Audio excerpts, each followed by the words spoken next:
tonight is Thursday, February 27th, 2020, and this is the Chaska Human Rights Commission meeting. We will start the meeting with Nate calling the roll. Commissioner Dunbar. Here. Commissioner Carlson. Present. Commissioner Welvert. Here. Commissioner Bean. Here. And absent tonight are Commissioners Scarborough, Spreadbury, Haga, and White.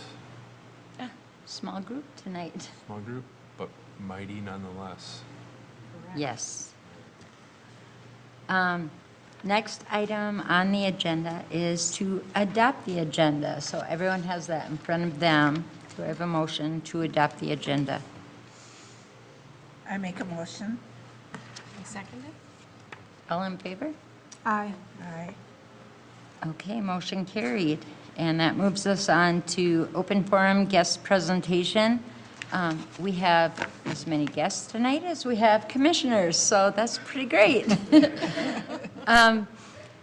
The first person we have on our list tonight is Dr. Keith Brooks, who's the Director of Equity and Inclusion for School District 112. So he's going to just come and talk to us, and well, happy to hear what you have to say. All right. Thank you all. Good evening, everyone. Good evening. Hi. It's good to see you all. Thanks for having me on behalf of Superintendent Clint Christopher. Is his mic turned on? Is Because it, I'm not. can you hear me? Okay. Pull it closer, yeah. It sounds, okay. You can pull it closer? Yeah. All right. Is that better? Yes. Okay. Thank you. So again, thanks for having me. On behalf of our Superintendent Clint Christopher, as well as our board members, we appreciate the opportunity to share a little bit about our updates. Glad to see Director Jenny Stone here as well from our board, and also some fellow educators in the diversity, equity, and inclusion world, if that's appropriate to say, from Southwest Metro. So glad to be among friends on this evening. So I just wanted to take some brief time to share a little bit about our current draft around our equity strategic plan. And so for Director Stone, this will be a repeat. She's had a chance to see this twice, as a matter of fact. But I wanted to briefly share and maybe even field some questions from you all. I just started in July. I just most recently came from Minneapolis Public Schools, as well as Bethel University and Minneapolis College and Robbinsdale and a few other places in the nonprofit world. But glad to be a part of Eastern Carver County Schools in our community. So I'll go ahead and jump in. So if anybody's been seeing or hearing lots of the conversations involving diversity and equity and inclusion in our schools and in our community, you know, sometimes people come into the conversation like this, but it's our hope that individuals leave this way, that we would be building community and creating a sense of understanding. That doesn't mean that everybody agrees on every simple detail, but that we have a pathway to treat one another in a humane way. So you'll see our definition of equity, and I'm not going to just repeat it word for word. I'll just explain what it means for us. One, any of these categories of a person's identity should not be a negative outcome or predictor of their success. And so whether it's a person's ability, their gender, or ethnicity, we should not have predictable negative outcomes. And right now, across the country, we're seeing negative predictable outcomes, not just in education, but in home ownership, real estate, law enforcement, policing, and health. And so you think about the fact that all 5 of those areas or categories touches at least most of our lives. And so I think it's very important for us to take a pause and say, what is taking place, and how do we, in a positive and impactful way, disrupt any negative status quo behaviors, mentalities, or practices that may harm individuals and or groups. And so that's the core meeting in regards to equity. And please stop me if you need to jump in. So many individuals, I always like to start from a place of success. Individuals ask, where are we headed? You know, when we think about our vision, that is what success looks like, where we have learning spaces that are safe and welcoming, and inclusive for each student and each family that we interact with and that comes to and through our doors and in our classrooms. We want to ensure that each of them feel heard, seen, and valued. And I think that that's something that's ongoing. But we should see some indicators of progress day by day and year by year. So what I found over the past 7 months or so is that a lot of individuals have been asking, what is this equity, almost from a place of fear or suspicion. And so I thought it would be helpful to say, you know, here's a few statements that share, here's what it is, and also here's what it's not. And hopefully that brings some clarity and understanding for our neighbors. So one example is eliminating current behaviors or practices that harm students. I think most of us are familiar that last week there was another blackface incident in our schools. It wasn't in a school building or in school grounds, but it impacts our school spaces. Individuals were in the privacy of their own homes, so that tells me that many families, as a pattern, do not consistently have conversations or ongoing conversations with their children about the concept of race or even racism. That doesn't mean they're bad people, but many of them don't feel adequate to have these conversations. So we're going to have resources and provide space for individuals to increase their learning and understanding around these things. But we're going to focus on what we have control over, and we're going to ensure that we reflect on our behavior and our interactions with families to ensure that we're not doing any harm. Okay? I'll move a little quicker here. Increasing staff of color. Of course, we're not talking about hiring a person of color just because they're a person of color. Based on that logic, then, you know, many white people have gotten their jobs based on just being white. So that doesn't make any common sense.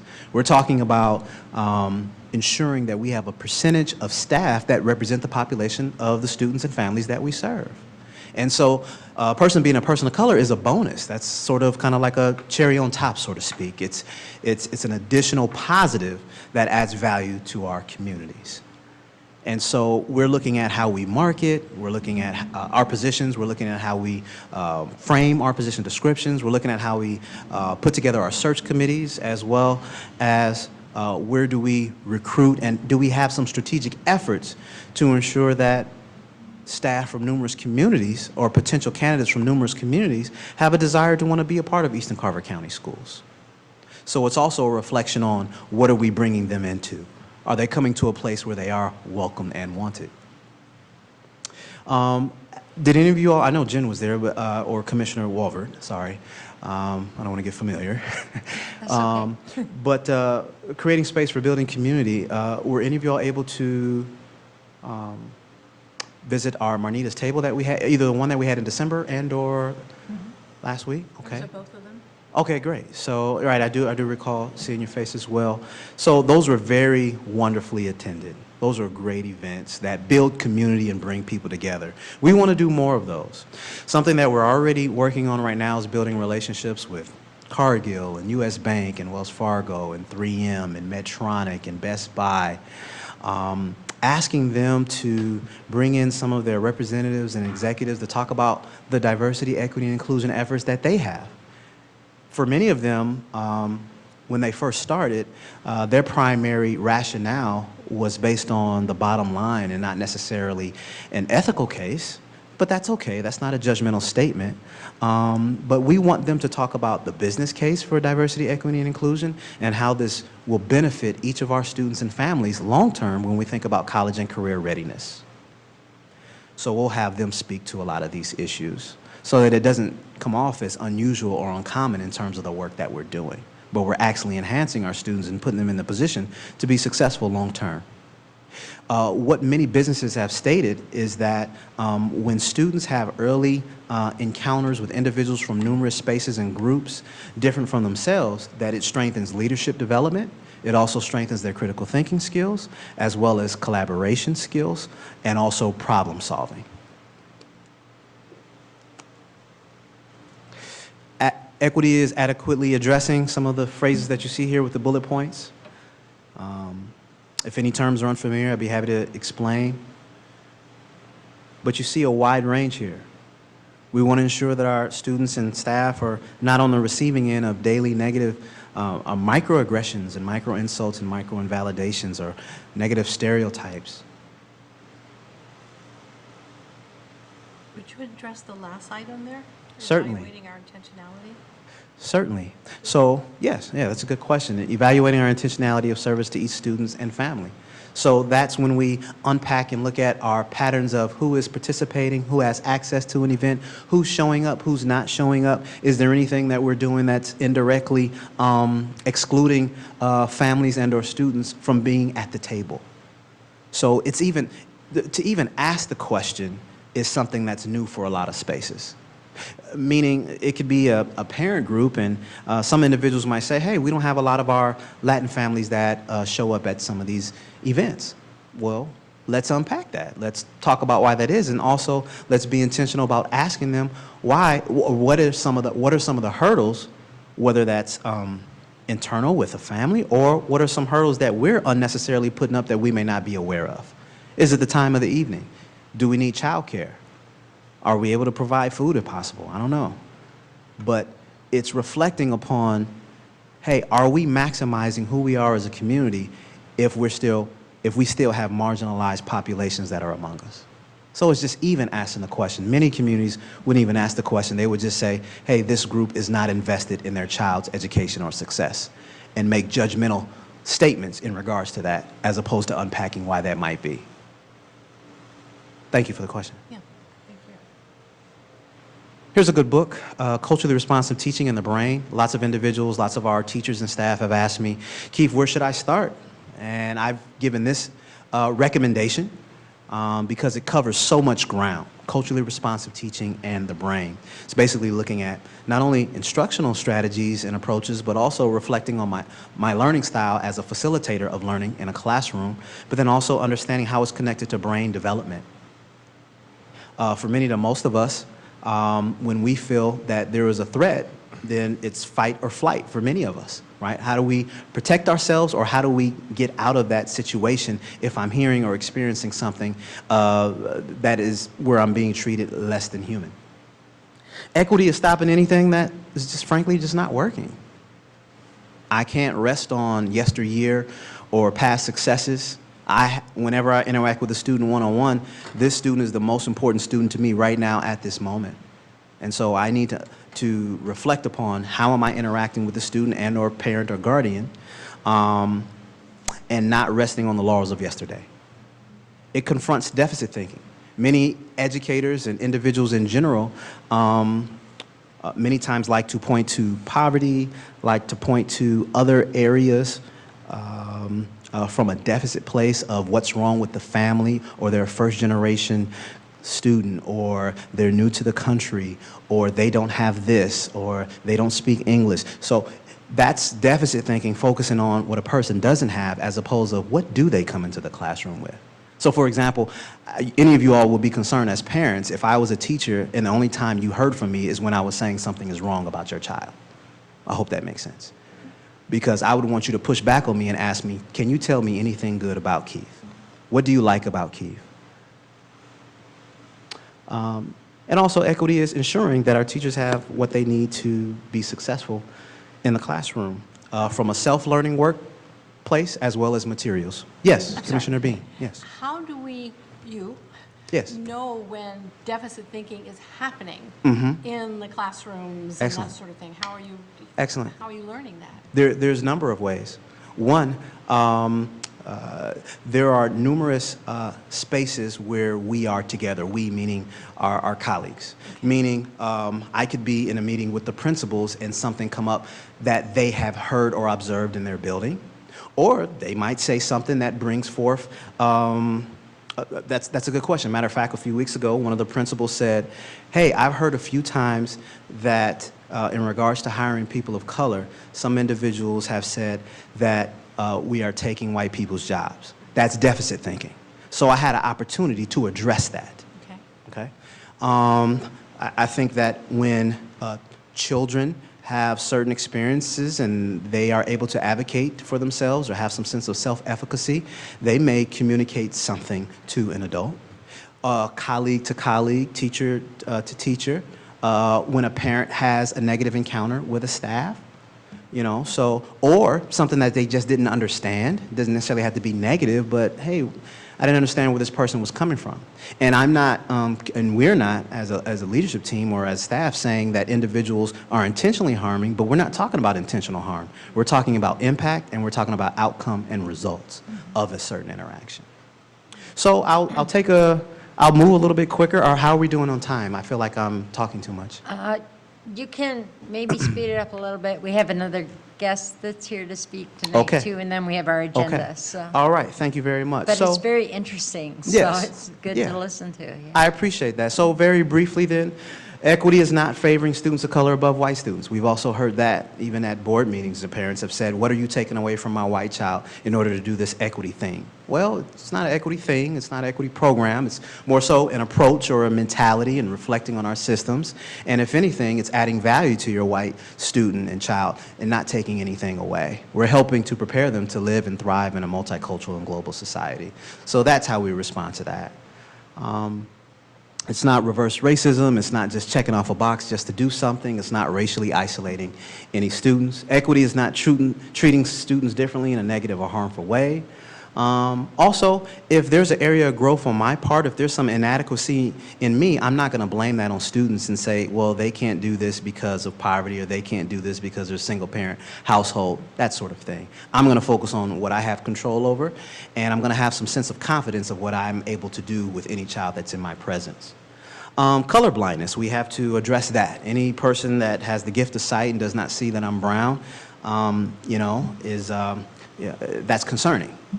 Meaning, it's not just about a person's skin color. The question is, what does it mean to me in my brain? How do I process that? How do I interact with an individual from a different cultural group that I may be unfamiliar with?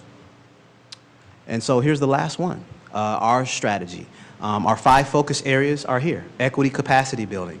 Do I understand the literacy, the literature? Do I understand how to have difficult conversations? And then to the point to where we no longer need a Keith Brooks, to where the community and the district is at a place where they have a good understanding of what it means to be a neighbor and a good understanding of numerous learning styles, teaching styles, and can address these issues without my presence. So I am working myself out of a job. I don't have a problem saying that. 2, safe, welcoming, and inclusive environments. 3, culturally relevant and culturally responsive teaching and learning, which we've talked about already. And then we talked a little bit about some of the forums that we'll be having in terms of the family-community relations and ensuring that we're communicating well. And then, of course, youth leadership and youth voice. And providing opportunities for students to be more engaged in their schools, and ensuring that students have clear pathways and pipeline when it comes to college and career readiness. I appreciate Director Stone saying this past Monday at a board meeting about how are we looking at strengthening our college and the schools, our PSEO and concurrent enrollment opportunities for each of our students in our schools. So I'll pause there, and I appreciate you giving me an opportunity to share a little bit. Can you give some specific examples of programs that you're instituting at 112 to create these environments? Yes, well, one, it's not necessarily a program. I'll give you one example. It's how we select our professional development opportunities. So, for example, we talked about implicit bias this year. Also, we're sending a number of our staff who have opted in to go to our Southwest Organization Professional Development next month on fostering inclusion. Staff are going to that. We have a number of staff who are going to the cultural competence facilitation that's happening through the state as well. Then it may also be, there's an organization called Best Prep. They have summer financial literacy and business development programs. We're looking at sending a number of our students to that. It's week-long programs at the University of St. Thomas and St. John's. It's reflecting on our curriculum. Are we providing a curriculum to where my sons would see themselves represented in the curriculum? So it's less of a program, it's more so just an approach. And a lot of the work that we're doing right now is focused on self-work and self-learning. Good question. As a follow-up to Commissioner Dunbar, I would ask, we've all read that economic limits have been placed on District 112. So in determining professional development and training, how has our budget, how has your budget impacted that? Well, I think that we're finding creative ways to ensure that we have alignment and connections across the district. Meaning, of course, we would do more if we had more. But we're reflecting on what are kind of the bare bones foundation elements that need to be in place. And so a large number of our funds are significantly coming from the state around the achievement and integration efforts that we have. But also there's things that are already in place that aren't necessarily being removed or eliminated in regards to work that staff is doing. So that's one of the things that we would have to see further down the line. I think one practical example, I think we had 2 positions that were vacant this year, current funds, and so what we did was collapse it into one position that we're considering adding or in the works of putting in, but it's from dollars that we already had. So that's kind of how it shifted our thinking, how we adjust in order to create more alignment with the needs of the schools. That's a good question. Thank you. I was just going to say that I appreciate you coming and finally getting to meet the commissioners and Yes. everything. We have a place in our hearts here on the commission to promote fairness and equity in our community. Yes. And the school district is a big part of that. So are there other activities or events coming up that maybe we could, help out with, or how we partner? could work together on that? Okay, that's good. I would want to do some more thinking about that and what Okay. that means, especially upon the completion of our 3-year equity plan, and I'll probably come back to you. But I mentioned one already just around community forums where we're bringing in individuals from the business community. I think one thing that's very helpful is just getting the word out and communicating with our neighbors, and you all have great influence in relationships and network around business owners or whatnot. There's some business owners and businesses locally and regionally that are invested in diversity, equity, inclusion efforts. So it may be even sharing contacts of who that might be, having them to be a part of panels or even underwriting or supporting, whether that's through space or whether that's through, we saw the benefit of having food at an event, So those are some of the basic things that can be done that I think mean a lot. Thank you. Can I ask one more question? Yeah, sure. I'm here for you. One of the things that I'm really interested in is the efforts to increase the staff of color. Yes.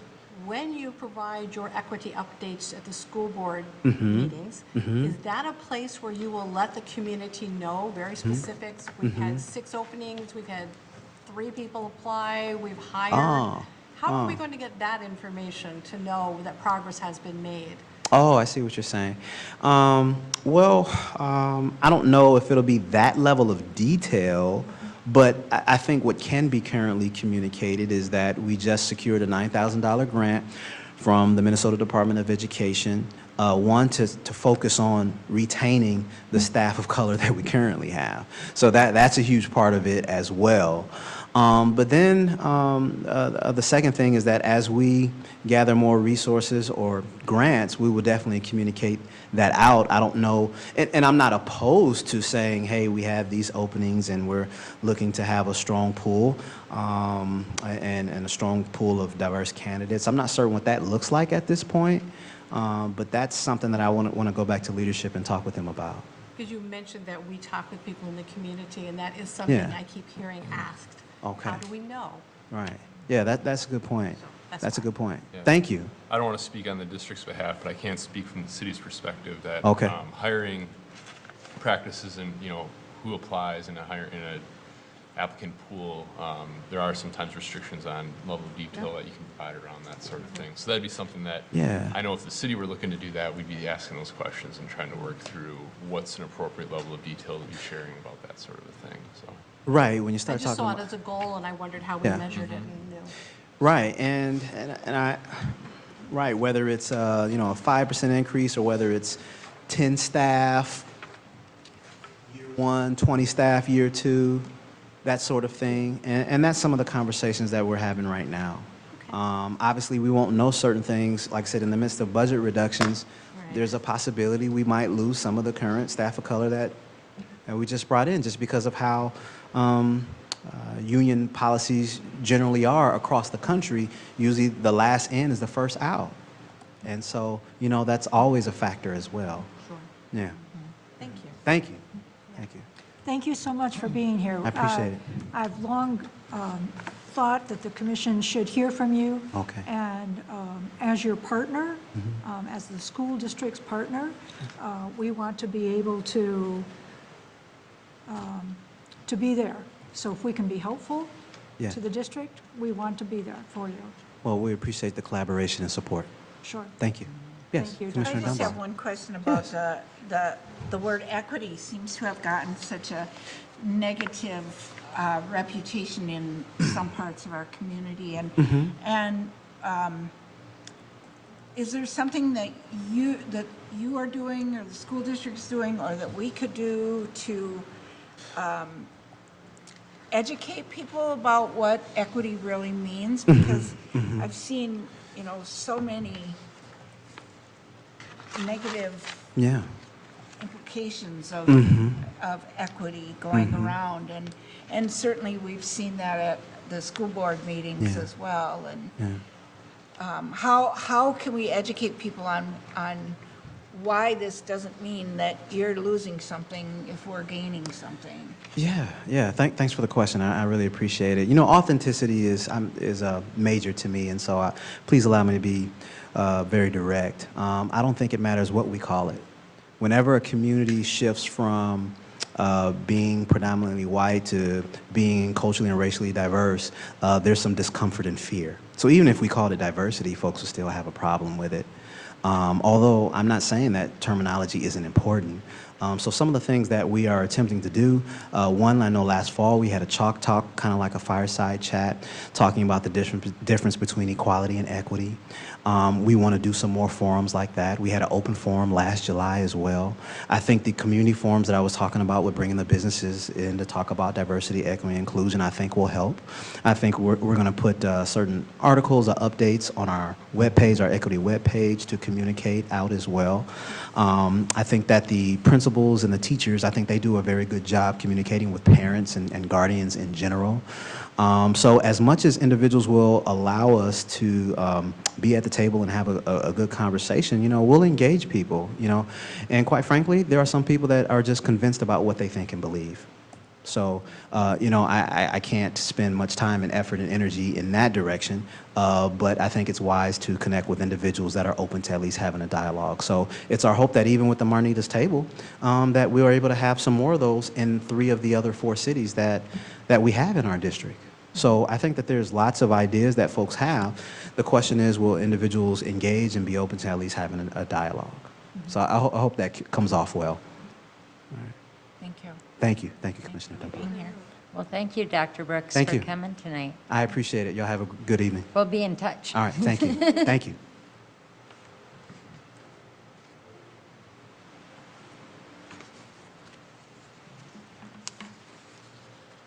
Okay, we will move on to our next guest presenters who are here tonight. Elizabeth Harner and Jen Bach are here from Southwest Metro Intermediate District 288.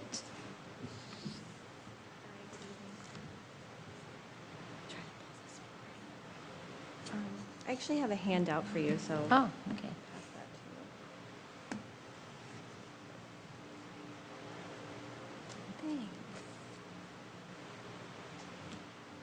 Where would we be without handouts? Thank you. So while Liz is handing those out, Liz and I are from Southwest Metro Intermediate District. We serve 11 member districts, all the way as far north as Buffalo to as far south as Tri-City United, and now Wazeeka is also an associate member district. Liz and I work specifically in professional development. I'm the director of communications, and we're also leaders on our equity team. Just to begin, I'm the Director of Professional Development and also the Adult Learning Program. And we are coming here tonight kind of from two angles, like Jen mentioned. Jen and I recently kind of were brainstorming and thinking of, as we expand and talk about that word equity, as Dr. Brooks was mentioning, how can we reach out more to our community? How can we expand that, particularly in the Chaska area? We do have a location just down the street on 4th Street. You've probably seen it. And how can we also serve our diverse population of students that we have and show and reflect their voices and their backgrounds? So just a little bit, not to reiterate what Jen has mentioned, but what the goal is through our school district is to empower all learners, and that is not only just our students, but our teachers. How are they learning? What are the best practices that they're bringing to the table? And we have a various swath of services, I would say, from adult learning to special education, level 4 programs, care and treatment, thank you, and career and technical education programs. And we have students that are coming from all of our member districts who are diverse and who come from varying backgrounds and have varying abilities. And one of our goals for me with professional development is to not only highlight that diversity, but to also bring our teachers who live in the community up to the level of instruction where they can take what they know about their students and really teach it in an equitable way. So what we sort of came up with a few, I would say, months ago, is a film series, a cultural competency film series. And we are hoping to begin this in the summer. Like Dr. Brooks mentioned, we have various professional developments we've already hosted. One that's coming up in March is fostering inclusion. And we have many, many different teachers and educators that are coming to that. But we also want to have that outreach go beyond educators. And we want students to come. We want their parents to come. We want families to come and be a part of that conversation. So what we kind of have come up as our mission is we want to really highlight and empower what is we consider underrepresented voices. And we want students, children, families to come and see their stories being reflected and their communities being reflected. And that's why we chose this series of films. So if you want to start on that one. So my educational background is in cinema. So film, I think, is a really powerful way to tell a story in a way that doesn't feel like you're being lectured, in a way that's genuine. It captures, and especially in a documentary format, it captures some pretty genuine moments if the film is quality. Something that we're seeing a lot of is independent filmmakers might not have the resources that they need to get to the Academy Awards, and so we're seeing kind of that reflection there. So what we'd like to do is to use this as an opportunity to also reflect those folks in our community that are also trying to get those stories told. So we would ideally have this summer series starting in June through either August or October on a monthly or bi-monthly basis. Kind of make it like an event throughout the summer that families and other professionals can look forward to maybe one night in the week. We have our 401 building.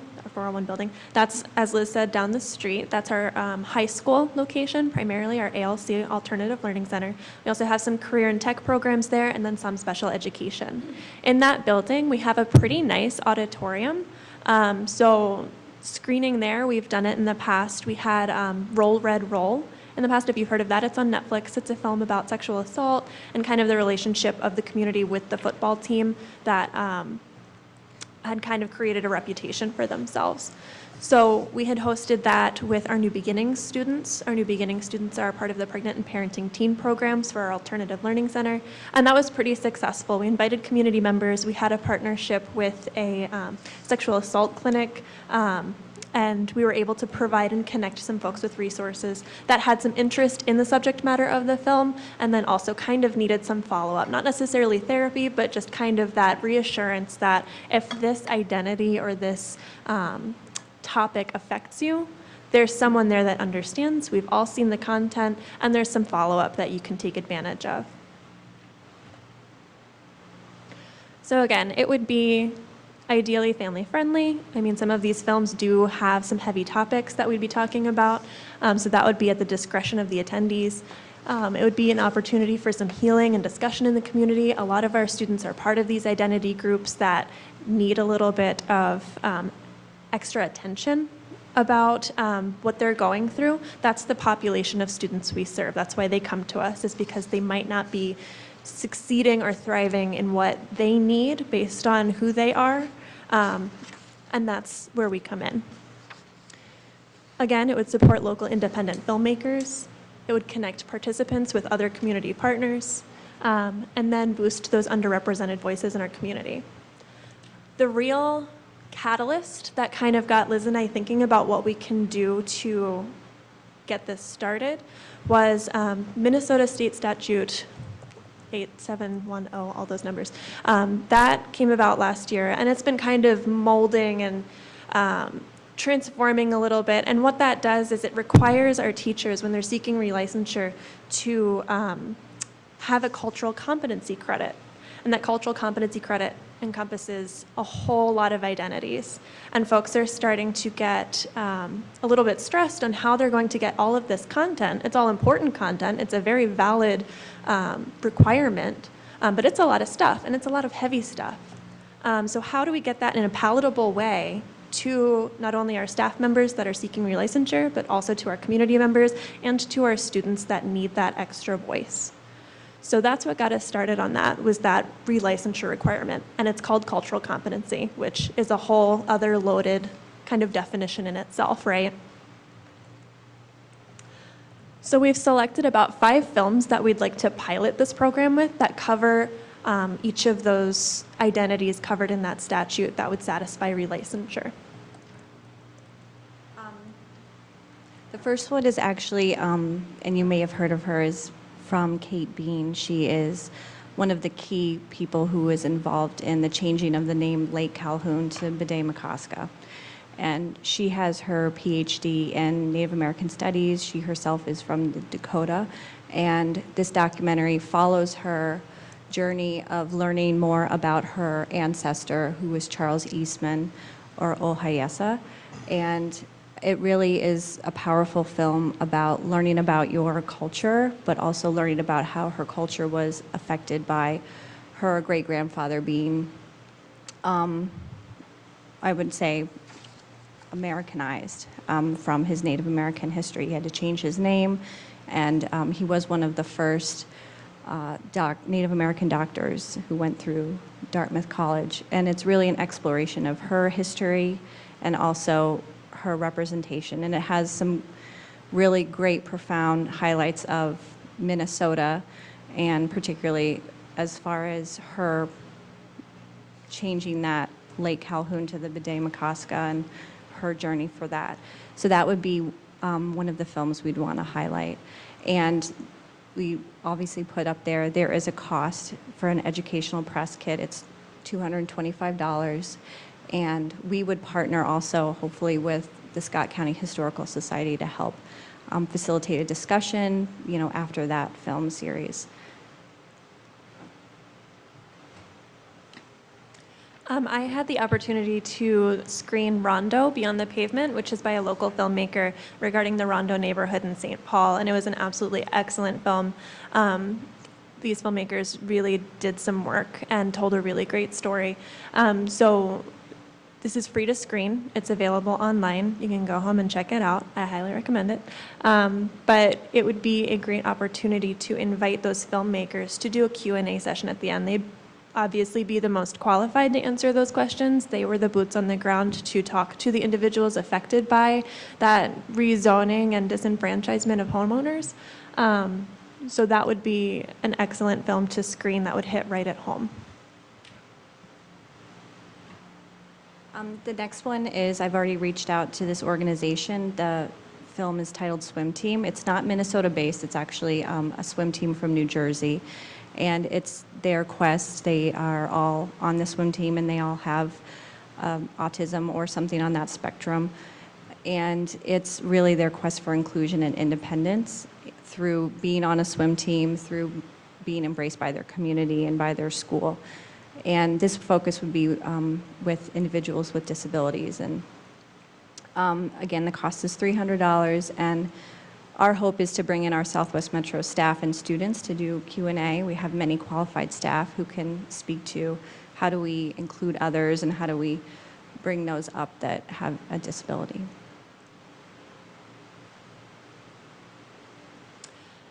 So PBS has a series called Sheroes, and Liz actually brought this to my attention today. I watched some clips.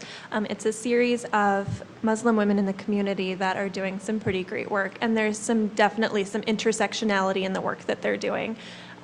There's a few videos on a woman that does deaf and hard of hearing work. There's a woman that does work on mental health. And so again, it's seeing these individuals represented in these other caveats of identities that look like the students that we're serving and the students that we're getting and our community members. So having a screening of any one of those films in the series, they're about the same amount of time, and then following it up with a Q&A session with the Reviving Sisterhood organization would be another great group of people to connect our staff and students with.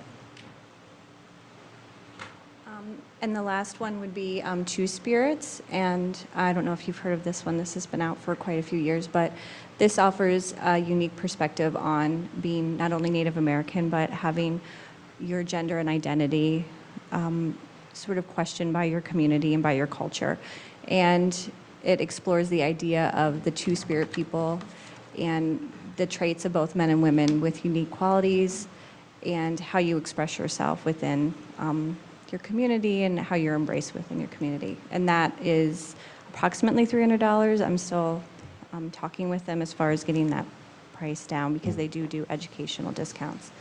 And again, that would be guided discussion or a student panel. Try to go faster.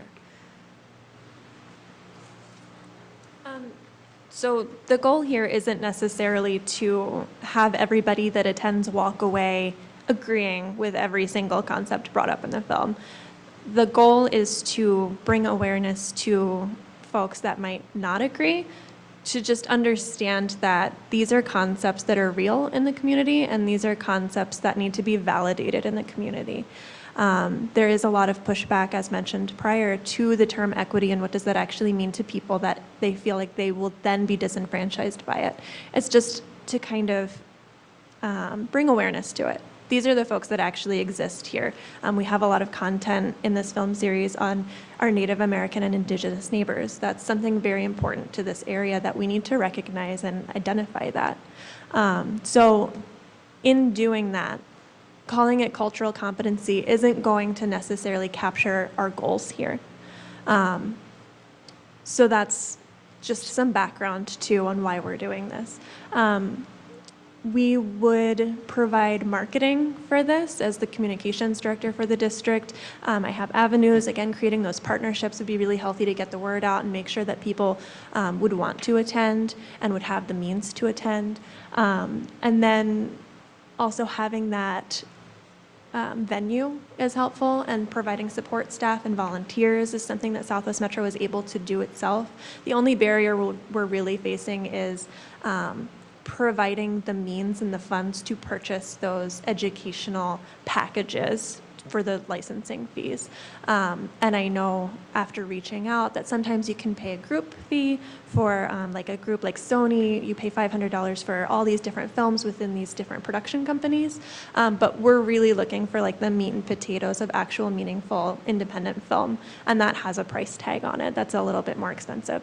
So we are looking at having those meaningful films represented in this series. And that could be anywhere from a pilot film just to test out the waters, see what our people actually would respond to in this area, all the way to doing the entire film series of at least 5 films, at most 5 films really, and having that budget kind of expanded to accommodate that.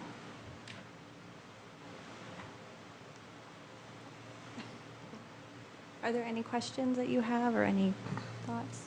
I've recently had the opportunity to visit with the Mdewakanton Sioux tribe, exploring one of the other hats I wear in the community is working with the Chaska Historical Society. And we are looking at why Chaska, not the big area, but just Chaska, why it was significant to those that came before us. And so I know in talking with the cultural director that he expressed interest in partnering with others, as he has already done with Scott Historical Society, in providing stories to our community. I'm wondering if in your outreach for what appears to be a great idea but needs funding, if you have approached the tribe and asked them for their assistance. I have talked with, her name is Erin. That's the one person that I've kind of been in contact with as far as, developing professional development kind of separate from that. But no, I haven't really been able to reach that particular person. If you have their name, Leonard it'd be great. Wabasha. What? His name is Leonard Wabasha. Okay. Yeah, and I will definitely reach out to him. You said he was the director of? I'm not sure of his exact title, but he is cultural director. Okay. So I think he Great. might be a resource. Okay, thank you for that, yeah. That's really good to know. Yeah. And you're planning for this to be for the whole community, not just the people who attend your school and their families?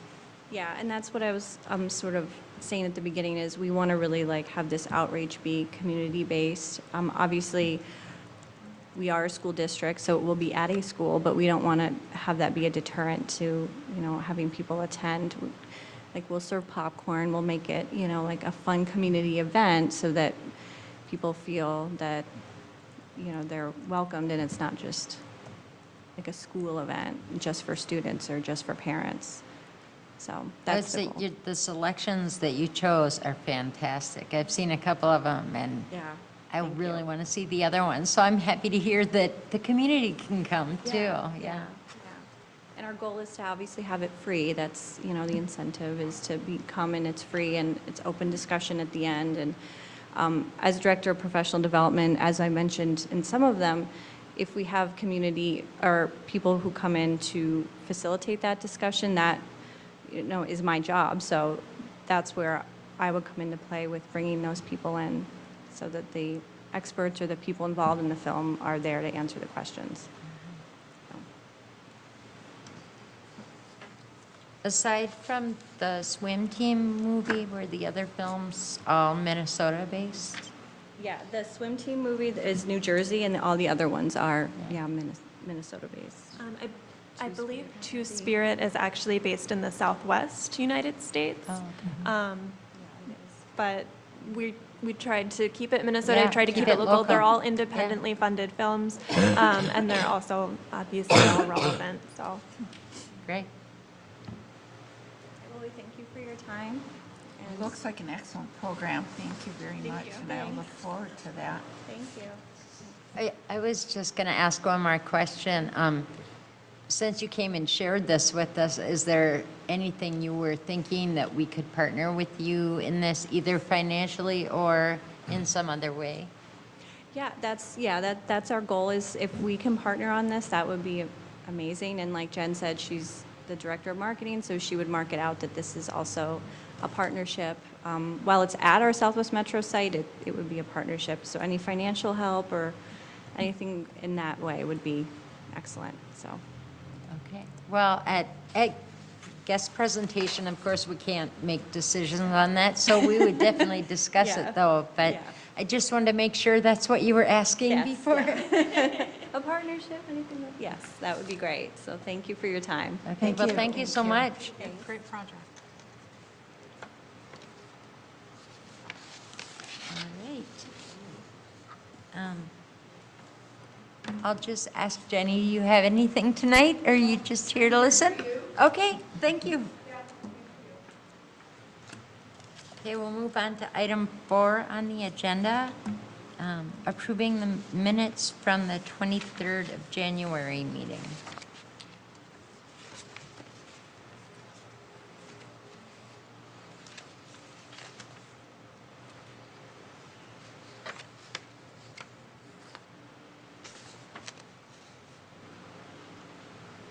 Well, I read them all because I wasn't at the last meeting, and there were no typos or anything in these minutes. They're very well done.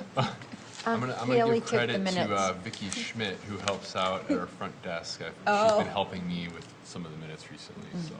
We also have to Appreciate give your credit help. to Kaylee, And Commissioner Kaylee- yeah, Haga, Kaylee because got- she. got 'em started, She yep. took the minutes at the meeting, Okay. so. I did not see in the meeting minutes that we were to report to you any ideas for the commission going forward. Where was that item in the agenda? What page are you looking at? I'm looking at all the minutes. I couldn't see that. And so I was surprised to see, not that I'm disappointed, I'm thrilled, but I certainly would have submitted something if I knew that I was supposed to submit goals and themes. Oh, on the bottom of 4, Yeah? it says, as you're thinking over the next Oh. month, come up with ideas, you can send them to Nate, and he will Ah. compile them. Okay, but you didn't say you must think of ideas and send to Nate. No, it wasn't a We're kind of mandate. flexible, you know. Yeah, I don't know that it was a must type of task. Yeah, I was going No. to say, I recognize No. that I have little control over any of you, so. okay. Okay. Oh, so then I'll make a motion to approve. A second. Okay, all in favor of approving the minutes from the January 23rd meeting? Aye. Aye. Motion carries with a unanimous vote. And we will move on to the treasurer's report. Can't say that. Yes, for the treasurer's report tonight. We didn't have any new expenditures in February, so we do remain with a balance of $1,684.95 in the year. I do want to note that you all did commit a $200 stipend to Dr. Josie Johnson. There is paperwork that she needs to submit in order for us to disperse those dollars to her. Have not yet received that, continue to try and work towards that end goal. And also, we do have the Green Card Voices exhibit that we're intending to host in August, Yep. which is $1,000 for the month. You all have decided, at least at this point, to commit $500 towards that, with the objective to seek other funding sources, which we are actively working on. And so I just want to note that while there is a balance here of $1,684, there's $700 that are committed, so you would want to subtract that if you're thinking about, any sort of financial asks or anything like was proposed tonight. So I guess that would put us at $984.95, non-committed dollars. I'm sorry, Nate, I couldn't hear you when that first item you were talking about, was that the payment for Jenna Cruz's presentation? No. No. That is was that last made? year's budget. Yep, That we was made that made, out of last okay. year's budget, yep. So What we're was able to it, reimburse what her. was the first item you said? Dr. Josie Johnson, who is the Oh, keynote okay. speaker of the MLK breakfast. Yep. Okay, thank you.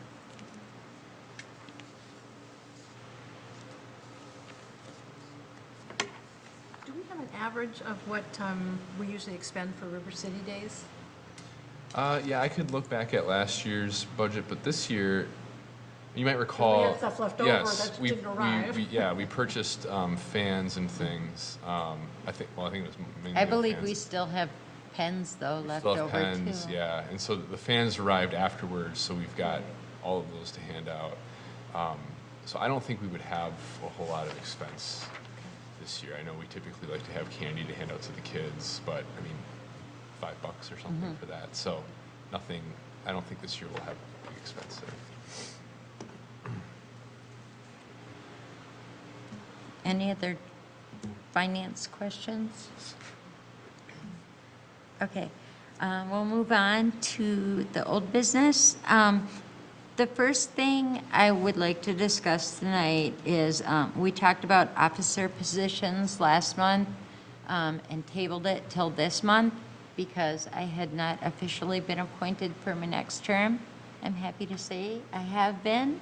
Nate sent me the email, and now I'm all happy about that. Yep. 3 more years. And, but I would like to propose that we put this off again, because in the meantime, I have been having some discussions with Nate, where we were talking about having something that we've asked for a while, which is a joint session with the city council, where we can kind of discuss the role of the Human Rights Commission and expectations of what we do as we serve the community.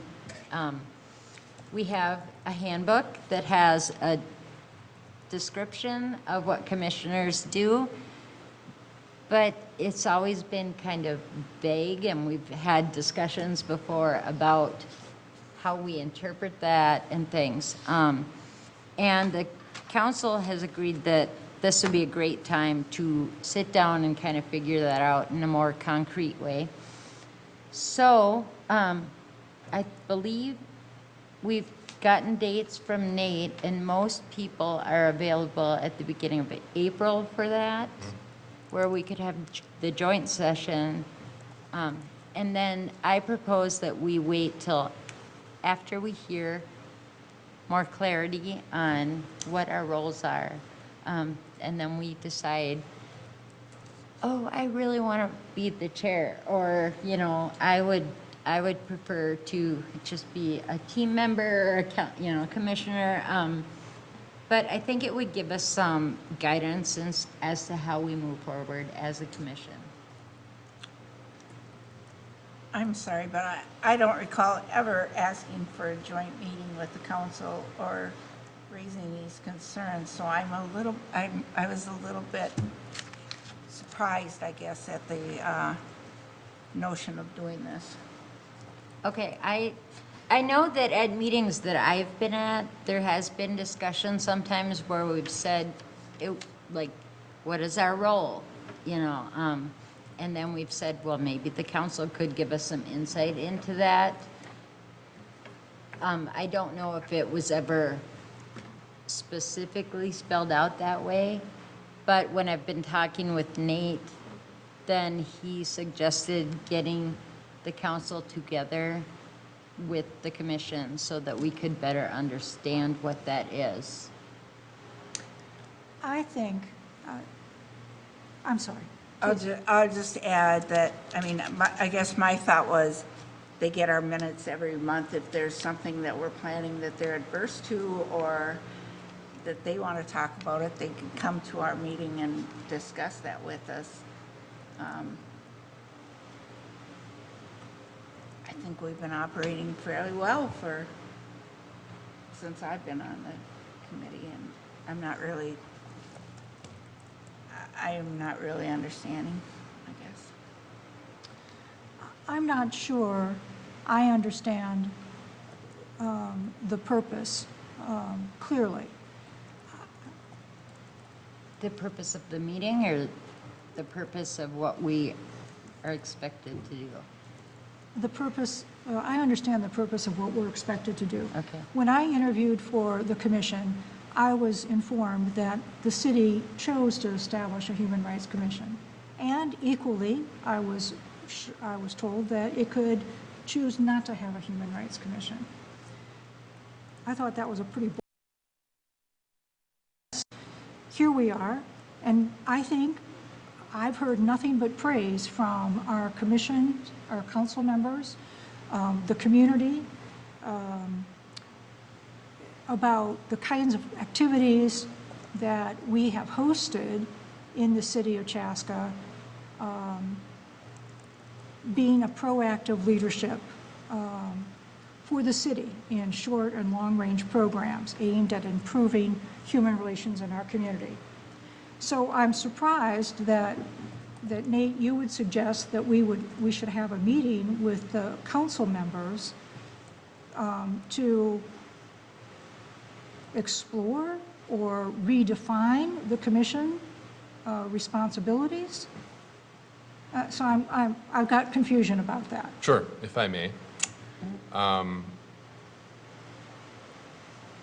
I hope I haven't misunderstood many conversations that I think that the commission has had about understanding its role and topic, and these are discussions that have gone back over probably the past couple of years about its role as far as whether it's education or whether it is, what's the word that we were using at one point?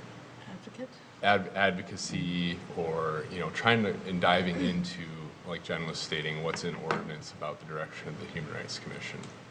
I also want to clarify that the desire to have a joint meeting or a joint session is not at my direction.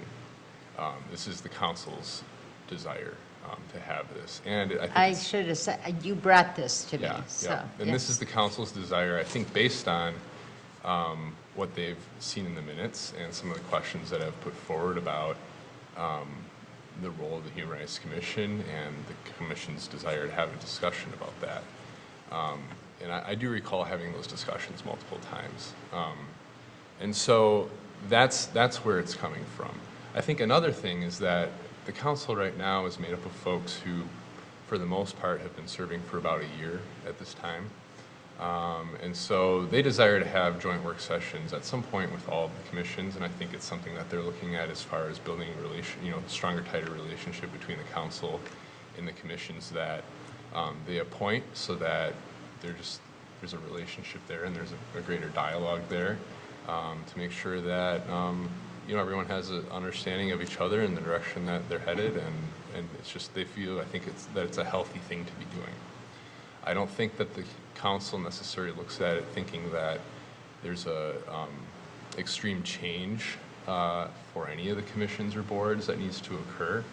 I think they just see it as a healthy opportunity to get together and get to know one another better and make sure that folks are on the same page and have an opportunity to have a dialogue with one another. Can I add something to that? Yep. In our discussions, you had talked to me too about how at the council retreat that they have each year, they establish goals to focus on for the year, and I don't remember the verbiage of what you had said, but one of them was about expanding equity or.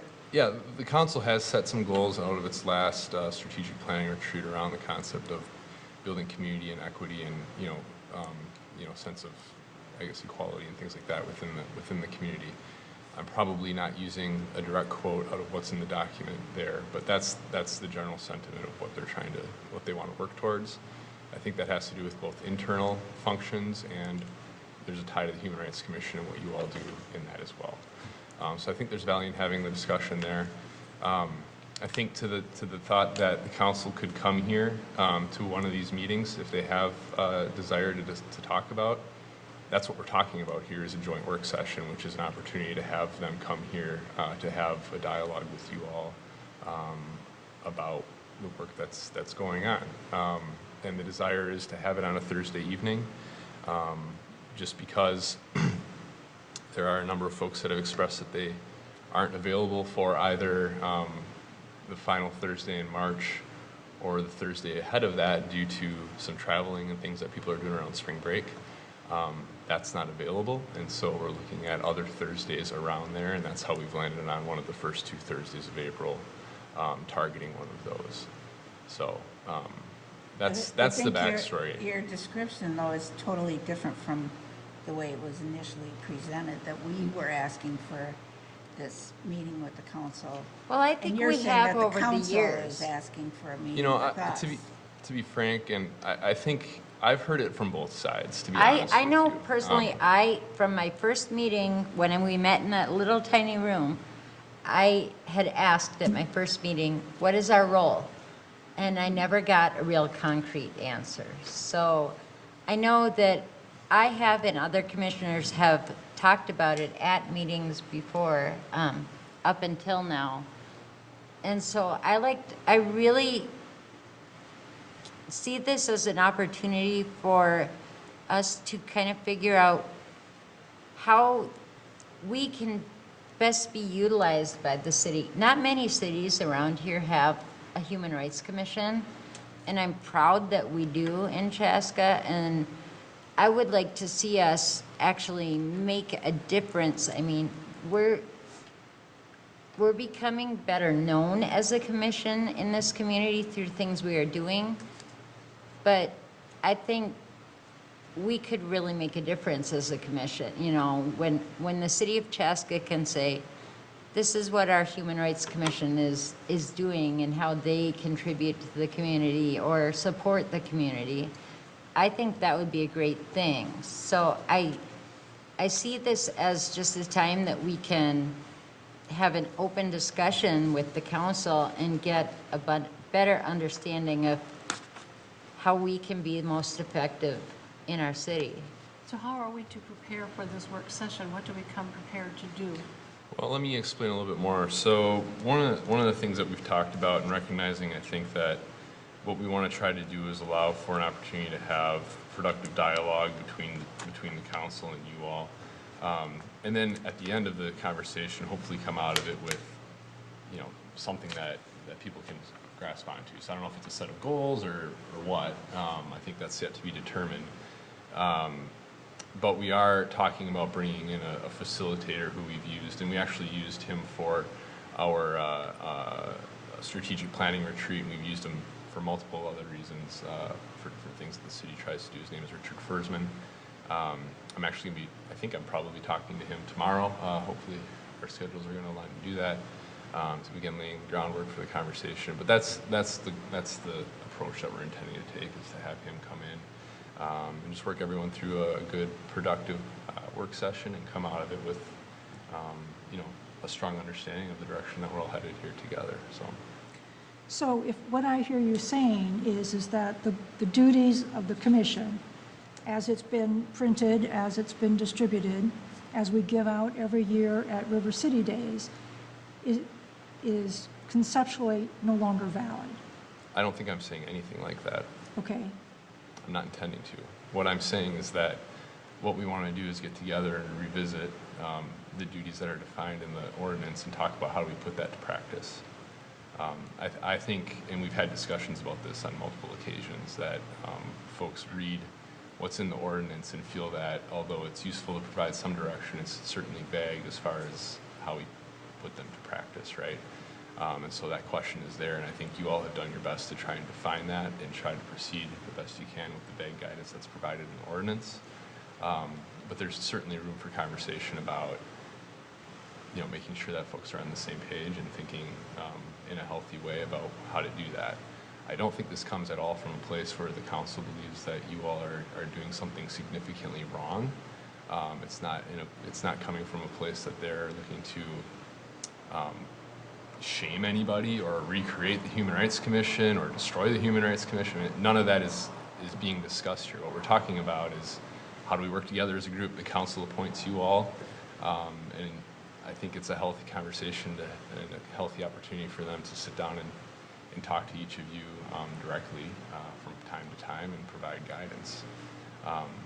You know, I've witnessed some of the interviews as people become reappointed or go through that process and wanting to hear direction from the council in that one-on-one environment. I've heard on multiple occasions, and not just from you all, from other boards as well, about wanting to have a little bit more direction from the council on what their desires are. And I think they try to provide that as best they can in that short 5-minute interview period. But that's really all you get, right? 5 minutes every 3 years individually.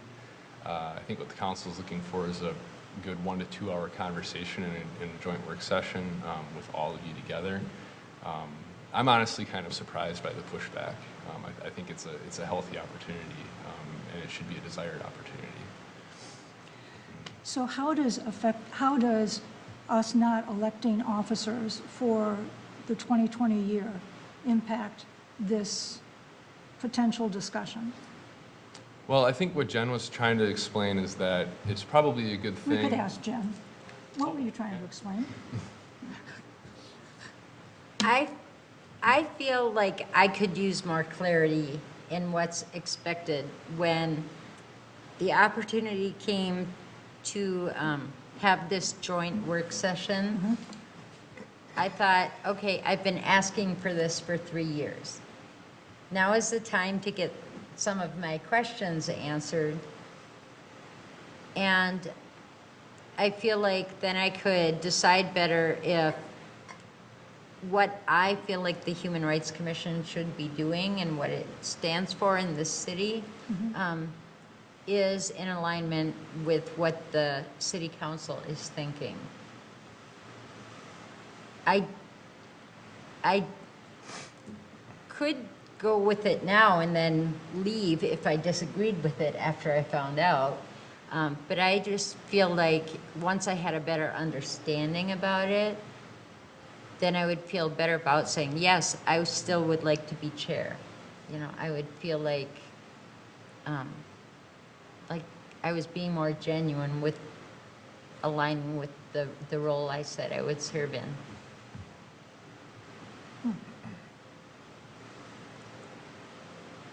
I did ask about that though, because I said we haven't had any elections yet this year, and I was told that it doesn't say anywhere in the handbook when the elections have to take place. So I just kind of left it at that. I mean, it doesn't matter to me one way or the other, I guess, but I'm okay with waiting until after this discussion to have the elections. But if other people feel strongly about it a different way, then we should discuss that.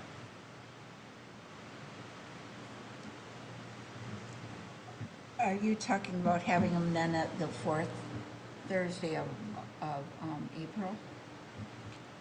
What was the date that you said everyone was available? Yeah, so I sent out an email to everyone asking for dates Right. around this, and that was over the last month or so. We've been trying to do that and collecting dates, and No, I but think I everyone mean, has the responded. election, we're not going to do the election at that. Oh, no, Oh. not at the works, The oh. election would be So at the We would do meeting it at the next following meeting, that, so the end I of think it'd probably be Lost, though. April. Are we not have, is the work session our March meeting? That was gonna be my question too, when we talked about to be determined. Yeah, we're getting a there. little bit out of the calendar, I guess, right? Because of lack of ability to attend for a couple weeks in March. right. And so I don't know. I would imagine this is in replacement of one of the meetings, either the March meeting or the April meeting. I guess my thought is we probably have this as call it our March meeting. We'd probably still hold the April meeting, because if we don't hold the April meeting, then there ends up being a pretty large gap between meetings there, so. And I think, you know, we have things that go on in the summer that we have to plan for, and I think that we should still have our normal April meeting, just because, and March. well, our March one, people weren't available because of traveling for spring break on both the two last weeks of March. Yeah. Okay. So I think So the we're not intent- having March? Yeah, so the intent is that this work session held either the first or second Thursday in April is sort of in Okay. place, right, of the March meeting, and then we'll hold our regular I just didn't want to miss the March regular meeting, you know. April meeting. Yes, thank you. Nate will send us an email to remind us, so. Yeah. I think what concerns me is that here we have been going on a roll here. Unless other commissioners have heard something negative about what this commission has done, I would say that we've been pretty successful, at least for the 2 years that I've been on the commission. I think Nate had a really valid point, though, because I came into this tonight wondering the same thing about what was going on. But you're absolutely right. Many of our counselors have not been on the city council for that long. And I think a discussion with them about how we are working together and what we're doing. And maybe we come to that session being able to say, these are all the things we've done over the last 10 years, or 8 years, 5 years, 4 years, whatever. And I'll be honest, until I actually got on the commission, I wasn't aware very much of what we were doing either. So I think it'd be a great opportunity to introduce our commission and what we're doing to the city councilors. So, yeah, just hearing that one statement about, yeah, they haven't really been on that long to really know what we're doing. Well, and to your point, I'm not interpreting it If- as being told what we are going to be doing. Or changing that very much. I think it's just an opportunity for us to share with them. I guess I see this as an opportunity to stop kind of our progress, or to put it on hold. We've got things in the works. We've got plans to work on for River City Days. Amazingly enough, beginning to plan for the MLK breakfast again. Thinking about what other efforts we can have. Now, we've had a financial ask from the Southwest Metro Intermediate District. So I just kind of see, okay, sure, fine, meet and greet our counselors. If collectively we haven't done that as individuals, that really surprises me, but that's a little sarcasm, I'm sorry.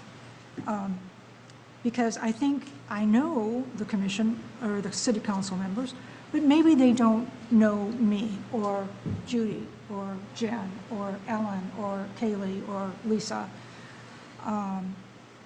So, fine, but I just kind of see this as a red flag of saying, wait a minute, Human Rights Commission, you've been doing all of these things. We've given you all praise, all check marks, unless there's something that I haven't heard, which is possible. But now we don't want you to really proceed on doing anything until we have this work session, where we're going to define more clearly. I don't think they have asked us to not proceed, though. And I the mean, city, except, they definitely did not ask us to not have the elections of officers. That's coming from Jen. that was just from my discussion with Nate, that I just agreed that, okay, we've put it off 1 month, maybe we should wait till we have more clarity on things to elect except for the person taking minutes, we elected him. I can't imagine the other offices other than chair are really affected by a work session anyway. I mean, I can't see how the recorder or the treasurer or the vice chair is going to be that different. My other point with that is that the reason I don't have a strong feeling on it is that when we talked about if anyone was interested in being chair at the last meeting, no one was. And so I said I would continue, but we weren't going to vote that night. And so if there was a strong feeling of somebody else wanting to be chair, then I think we should absolutely address that. But as I understood it, if we don't have the vote, I just kind of continue as chair right now until we do have the vote. Is that right? That's the intent, and I don't think by any stretch anyone's saying that the work of the Human Rights Commission needs to stop. I mean, we're talking later on in the agenda tonight about some of the different work groups that we split out into to work on the booth for the River City Days, like you're talking about, MLK Day. Those groups can continue to meet here over the next couple months, and I think we want to try and kickstart that. So this is truly intended to be an opportunity for the council to have a discussion with you all and just work together, hopefully towards mutual goals. With the Human Rights Commission being an advisory commission to the council, they all appoint you.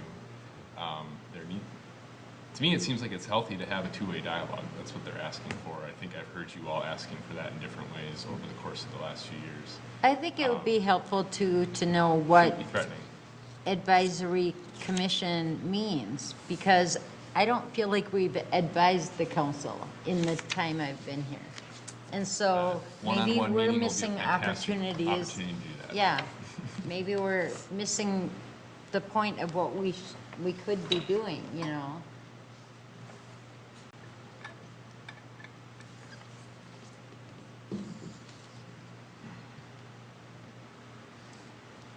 Any other thoughts? No. So you will let us know the date that the moderator, would you say, facilitator? Yes. Will be available, and then we can plan that for Yep. our March meeting? Yes, I'll try to get on everyone's schedule as soon as possible, because I know that people are busy and we want to get on everyone's calendar, so. Okay. Should we move on? Sounds good. Okay.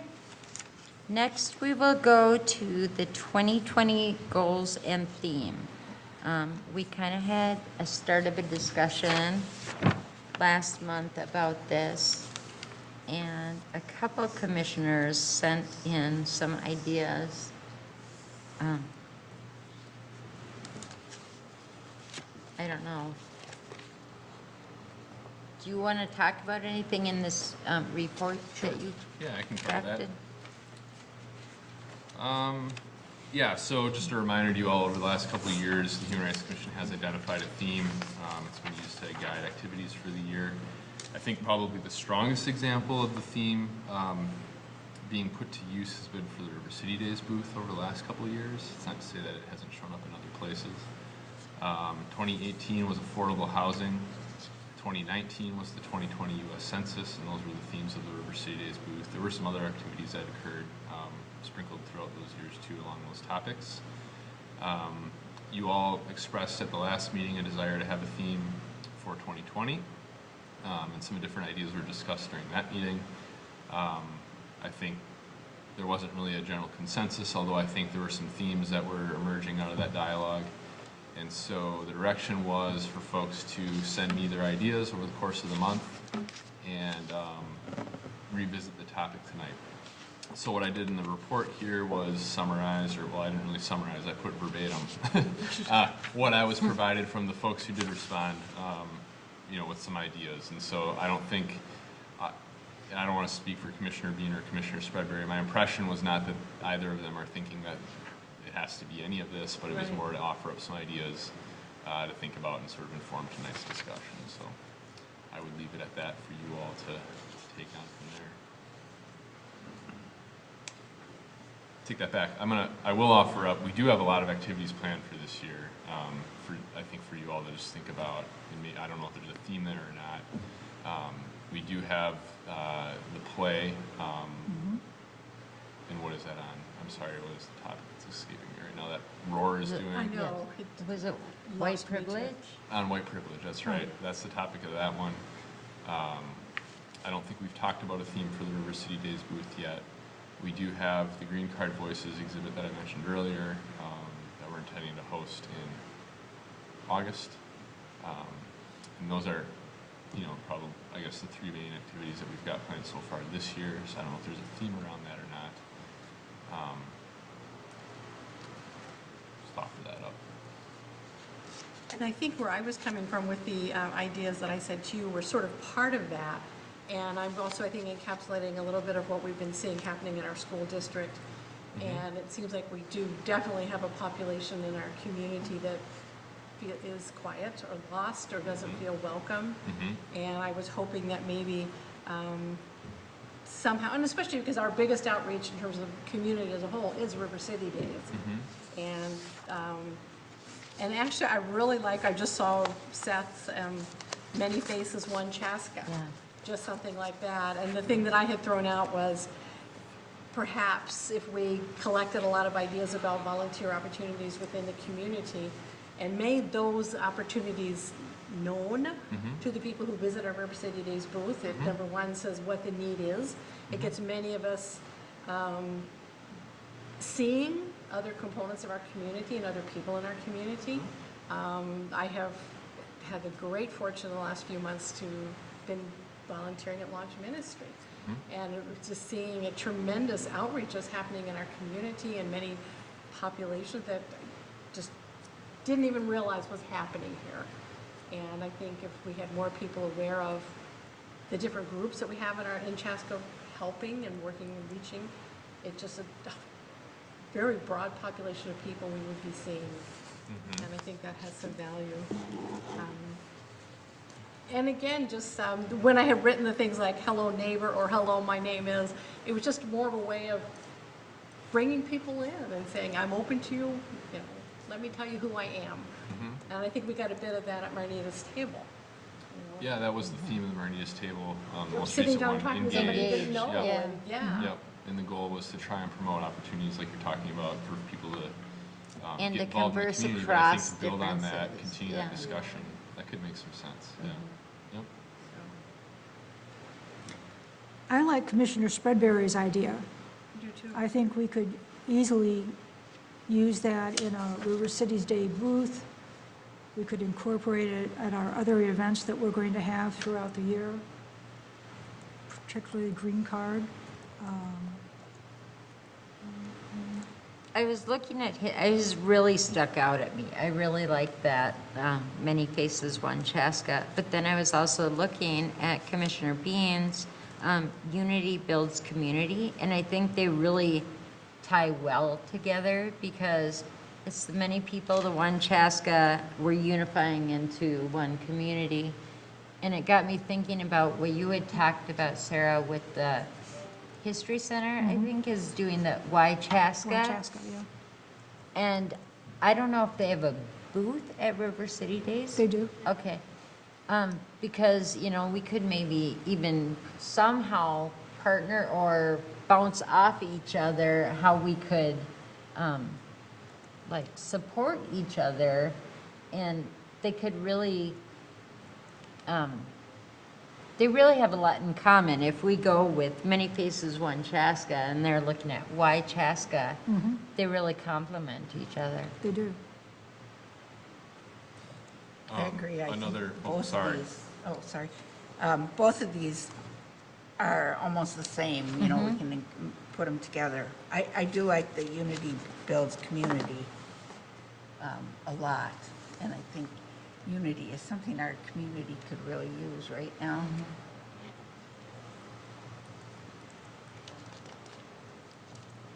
Were you going to say something, Nate? Yeah, sorry, I'm just trying to finish up the note here. Challenges of being the secretary and helping lead the meeting. So another activity, just to inform you, that's going to be happening in June. There's a group called Iconic, and I'm going to forget what that acronym stands for, but the group supports families that have family members with special needs.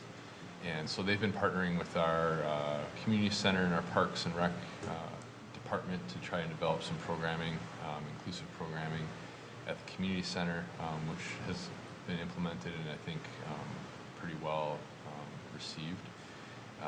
They've been doing some other work and trying to build partnerships in the community. One of the things that they are intending to do in June is to host a display or a exhibit, I guess, in the gallery space at the community center that shares photos of families that are in our community along with their stories. So there's a theme there of those sorts of exhibits, I think, building in the community center, Similar which is to kinda Green cool. Card Voices. Yep, Green Card Voices or the Transfer Memory, something along those lines. So they're pulling that together, working with our Parks and Rec staff to do that. But just, one more example of the many faces or the unity or, whatever your topic ends up being, I think that could probably fit into that too, so. Although I very much like the sound of Many Faces, One Chaska, the reason I think I lean toward Unity Builds Community is based on multiple things. What I have been hearing at school board meetings, what I have been reading that community members are writing in our Chaska Herald, comments that I'm seeing on Facebook. I'm concerned that if people see Many Faces, One Chaska, a particular group that keeps saying, giving a sense that perhaps not all of us are really welcome here, are going to just walk away from it automatically without even giving that theme a chance. Whereas perhaps if we see something that has to do with unity, maybe some effort might come toward coming together. Does that make sense? Which is sort of what Dr. Brooks was talking about.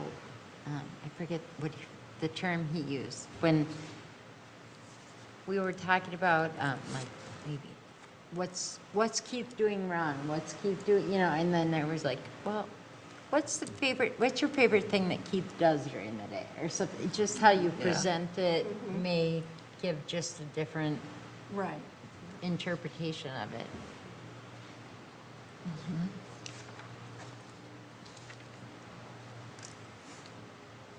It's an interesting thing. I hadn't thought of that. I might be reading too many letters to the editor of Post.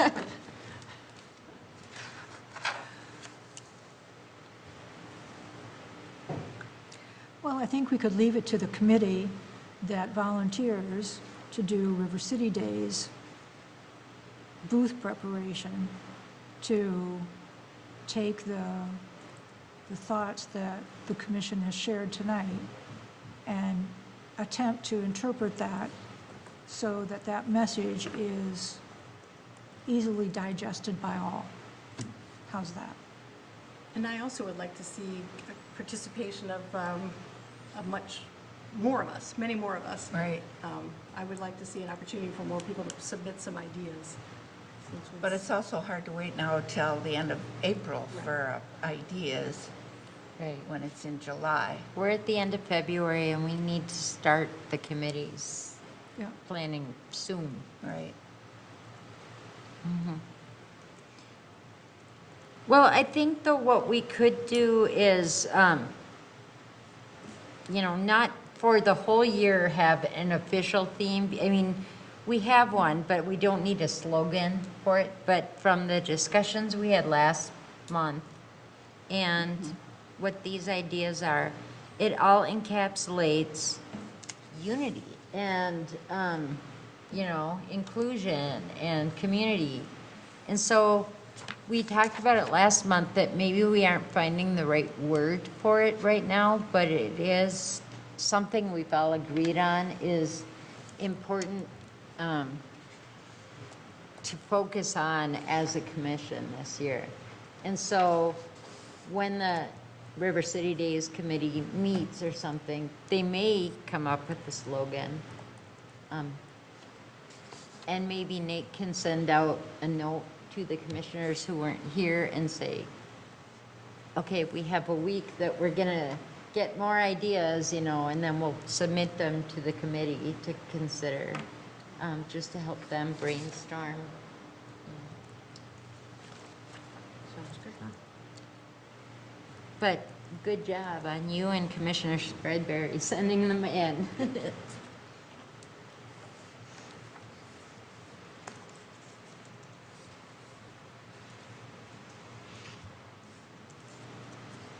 Shall we move on to Marnita's table? Okay. Item 6C, Marnita's table, was February 18th, and it was a very well-attended event again that night. It was a little different. I feel like there was a lot more kids there this time, which was exciting. And I saw new faces and familiar faces. So it was kind of, I think, a nice mix of the people who attended this time. I'm sorry, I was out of town for both of those. And I'm disappointed that I had to miss them, but I don't have anything to add. I thought it was well-attended, and I did really like the scavenger hunt concept that we were given as soon as we came in to find someone there and just ask questions and get to know a little bit about each other. I thought that was really good. The food was great, again. They were definitely prepared for many of us. Lots of tables were already set up, so we had plenty of spaces prepared for us. I had just two thoughts about it that I thought were weak compared to the first time, and one just was largely acoustics. I had such a hard time hearing it, just seemed to be reverberating all over the place, and and I don't think it was just me, because when we were being asked to go places, and there were people just going all over the place because they didn't seem to hear or understand what was being asked of us. Yeah. So I thought there was a lot of confusion trying to get us into our spots. So the point of what was trying to be made was missed because we were on the other side of the room or we were in the wrong place. Yeah. So I thought that was bad. The other thing, it seemed like it was much the same kinds of things as the first one. Yeah. So I thought that was a little different. And so knowing what we did on the first one, and then it was being repeated on the second one, I saw the difference in terms of how we were confused the second time. Sure. And the point that what Marnita was making, which were excellent, was lost. Sure. So, I attended the first event, and the feedback, and I had a meeting to attend that same night, otherwise I would have been at the second event. But the feedback that I heard from the second event was the noise level. And I had encouraged some older members of the community to attend, and they came away with the thought that they had really difficulty hearing. And so and that's kind of what They- I was feeling yeah. with in terms of the acoustics and stuff. Yeah. I just was, they felt like they couldn't be adequately engaged because of this other noise. And what that was, they didn't really say it was just too noisy. They couldn't understand. They wanted to participate, but kind of felt out of the loop. So, Okay. and there were a lot of us wandering around looking confused of all age groups, so. okay. They Yeah, shouldn't it worry wasn't about their just hearing. the old people you invited. It was No, older people, not old. older. I'm sorry. But anyway, I think it's great. If we have similar kinds of things that we can continue to do that, I think it's really good in the community. I'll say I did attend a training with Marnita and Lauren, who's the project manager that was helping out with Chaska. And I was at the training with some city staff and some community ed staff, intercultural specialists. There was some parents from the community, just a bunch of people that were there. I think there was about 30 people that were at the training. And it was a day-long training where we had, she called it Marnita 101. So we're just learning the first steps of how we can host our own without the help of Marnita. And there's much more training to be done and everything. But it got me really excited to feel, yes, the model that Marnita presents is one that is supposed to be shared, and you make it your own in your own community.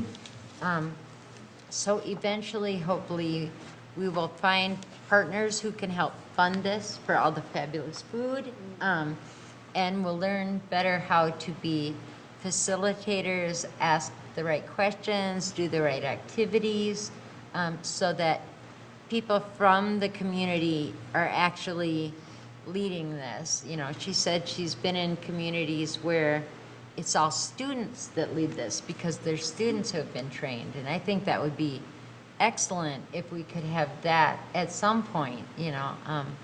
So I'm thrilled that the community has kind of caught on to this and said, oh, this is fun, I'm coming back to the second one. And looking forward to yet another one. And I think for that to move forward, we have to kind of invest in it. We've talked about partnering with businesses or getting grants, having more training, you know, finding who else could be community leaders in this growth and make this more of a, you know, a yearly thing like River City Days or the MLK Breakfast or something, so. That'd be nice.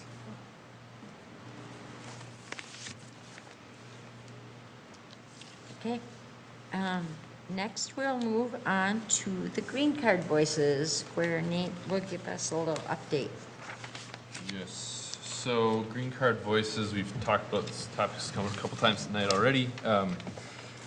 But we are working towards having, and they are committed to coming in August to hold their traveling exhibit at the community center in the gallery space. I have lined up with Julie Vang, who is the key staff person with Green Card Voices, to come to our May 28th Human Rights Commission meeting. That's the soonest that she's available, in order to share more about what it is. We've talked about hopefully being able to invite some of the partners who are hopefully identified by that point in time. If they have questions or want to learn more, they can come to that and have that opportunity as well from her. Who The is cost- reaching out to partners? Yep, so I'm working on that. Okay. I'm working with Julie Janke in our police department, who has a lot of community partners who help her with programming and things, who may have some aligned interests there. I'm also working with Southwest Metro Chamber to see if there's some of their membership who may have interest in this sort of an opportunity. So I think there's a possibility, and it's really up to the folks who are contributing. I think how they want to be recognized. There may be a way for businesses, if they see that there's value in that from a marketing perspective, to be showing support for this community event. I think there's opportunities there, and so that's kind of the angle that we're taking on it. So we're working on it, and we do have some folks that have been approached, or we will be approaching soon, to make that ask. Are we reaching out to Downtown Business Alliance? Yep, they are aware of it. Okay. So that, yeah, they could be another potential. And so what I'm, reporting in here is it is $1,000 for the month. So we've got about half of that covered right now, and we'll get it done. But there's also opportunities to have additional programming. There's panel discussions, community book read, interactive story stitch card game, which is a card game that, and we'll learn more about this from Julie. I've never experienced this myself, so it's hard for me to explain. But my understanding is that it's a card game that brings folks to a table, and you can have multiple games going on in the same room at the same time. And through playing the card game, it helps bring out people's origin story, so to speak. So you get to understand, where people come from, how they've come to be here in Chaska, and sort of build that mutual understanding and get to know one another in that way. So that's what that's about, and she has informed me that that's something that people typically really enjoy, that there's some really valuable discussion that comes out of that. So any of these additional events is a cost because we need to bring out their staff, so we got to compensate for their time and for their travel. The panel discussion, for example, is volunteers, but they do try to provide a stipend for those folks' time and help cover their travel costs. A lot of them are coming from other places in the Twin Cities, so it's typically something like $200 for any of those additional events. And So I that think, would be oh, go ahead. for one night, or, we'd have one night set aside for these Right. additional Yep. activities. So you might recall, sort of similar to the approach we took with Transfer Memory. We had the exhibit for the month, but then along with that, there was the evening with Judith Meisel, and then we also did do some other kind of events with smaller groups and things throughout the course of the month. So kind of think of it in that way. Yep. So if there's any questions, but I think, for you all, I certainly appreciate, any ideas or support that you might have as far as pursuing financial partners in this thing. Trying to seek some of those donations. If you've got ideas or connections, happy to work with you on that.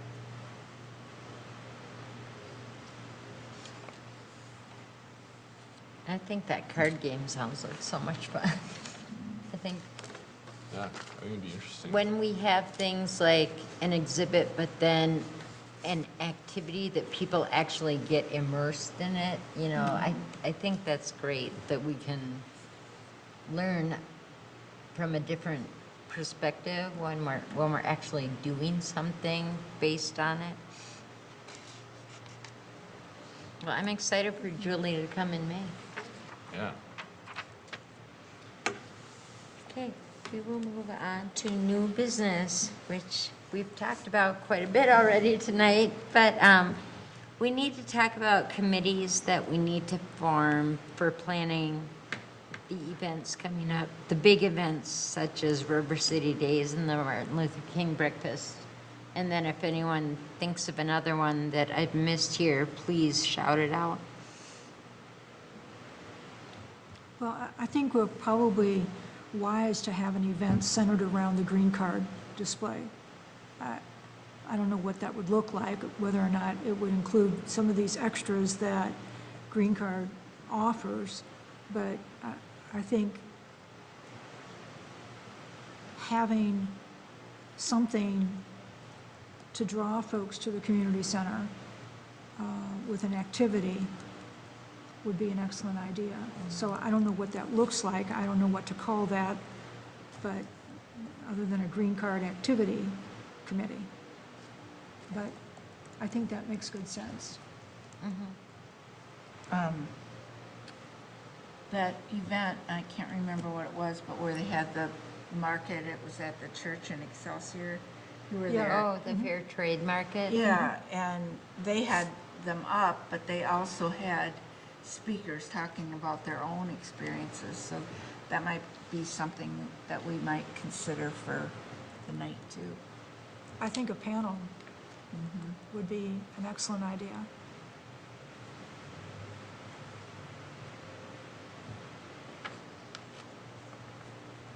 So we need to set up a committee for that so we can start thinking of ideas and dates and places and things.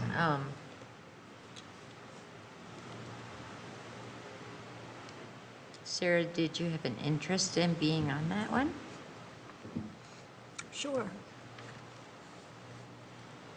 When is that one? Let's see, August?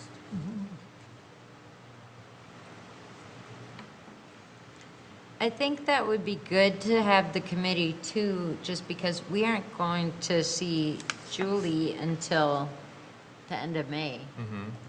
And if we could just get a group of people together to start kind of thinking about what the vision is for the green card, but aside from the display. Right. I would help with that committee.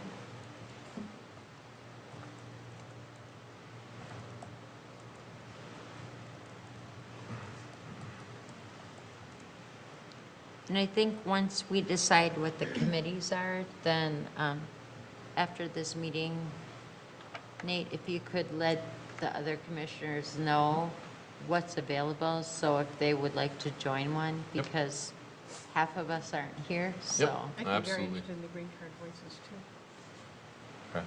I think for any one committee, we want to keep it to 3, so otherwise we end up with a quorum. Okay, so that one's full, so Yep. they can't join that one. That one's filled up, which is great.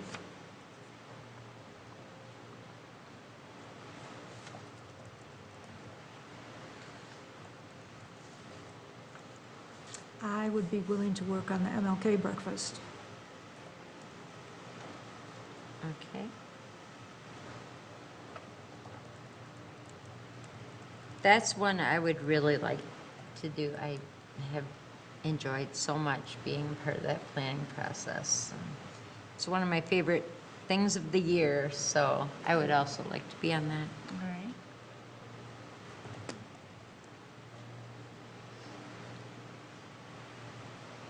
And for River City Days, we're just talking like the planning committee, because we still will put out a schedule for all the each person to, staffing, yeah, Right. show up for a 2-hour shift or whatever, but we just have, there's some logistics, but I feel like this year there's not a ton of planning because we've kind of gotten our box organized, thanks to you, Ellen, and We have our giveaways. we have kind of a system down, but it's just the actual theme of it and what kind of display we want to have, so.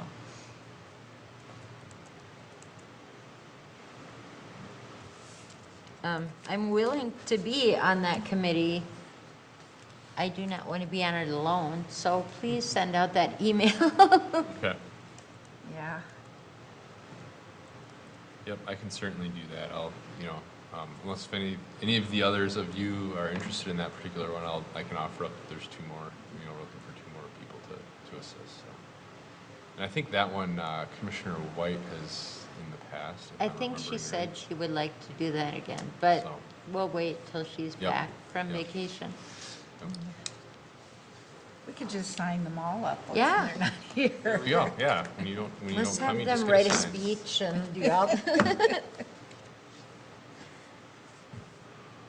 Okay.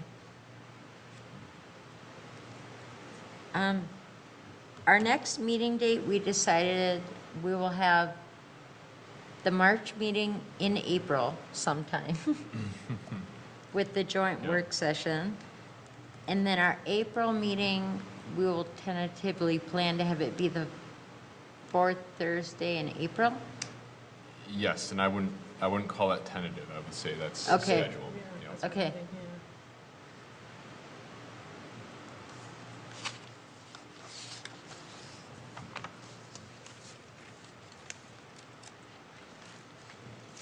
Okay. Well, we went through a lot of stuff tonight. Does anyone have anything else to add before I have a motion to adjourn? Okay, do I have a motion? So moved. Oh, second. Okay. So moved All in. what? All right, all in favor of adjourning this meeting? Aye. Okay, meeting adjourned.